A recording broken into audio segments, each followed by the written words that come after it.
पहलगाम में हुए दुखद आतंकी हमले के बाद भारत सरकार ने वास्तव में पाकिस्तानी नागरिकों के लिए कड़े कदम उठाए हैं। यह स्पष्ट है कि 22 अप्रैल को हुए इस जघन्य हमले, जिसमें कई निर्दोष जाने गईं, ने सरकार को यह कठोर प्रतिक्रिया देने के लिए प्रेरित किया है। 48 घंटे के भीतर पाकिस्तानी नागरिकों को देश छोड़ने का आदेश, सभी मौजूदा वीजा रद्द करना और सार्क वीजा छूट योजना को निलंबित करना, ये सभी अभूतपूर्व कदम हैं जो भारत और पाकिस्तान के बीच पहले से ही तनावपूर्ण संबंधों को और बढ़ा देंगे।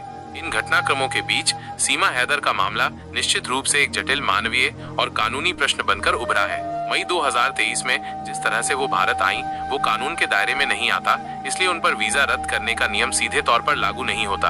हालांकि सरकार के वर्तमान रुख को देखते हुए उनके भविष्य पर अनिश्चितता के बादल मंडरा रहे हैं। ये देखना दिलचस्प होगा कि अदालत और सरकार इस मामले को किस तरह से देखती है। एक तरफ कानून का पालन सर्वोपरि है और सीमा ने बिना वैध यात्रा दस्तावेजों के भारत में प्रवेश किया है। दूसरी तरफ उनकी शादी, उनके बच्चे और भारत में उनके द्वारा अपनाए गए नए जीवन को मानवीय आधार पर अनदेखा करना भी मुश्किल हो सकता है। वकील अबू बकर सब्बाग का ये कहना कि केंद्र सरकार का आदेश सभी पाकिस्तानी नागरिकों को वापस जाने के लिए कहता है, सीमा के लिए चिंताजनक है। सिंधु जल संधि को निलंबित करने, अटारी सीमा चौकी को बंद करने और दोनों देशों के उच्चायोगों में कर्मचारियों की संख्या को कम करने जैसे बड़े कूटनीतिक फैसले ये दर्शाते हैं कि भारत इस आतंकी हमले को कितनी गंभीरता से ले रहा है और पाकिस्तान पर कितना दबाव बना रहा है। पाकिस्तानी उच्चायोग के सैन्य सलाहकारों को निष्कासित करने का निर्णय भी एक कड़ा संदेश है। द रेजिस्टेंस फ्रंट द्वारा इस हमले की जिम्मेदारी लेना और अमेरिका, श्रीलंका और बांग्लादेश जैसे देशों द्वारा इसकी निंदा करना ये दिखाता है कि भारत को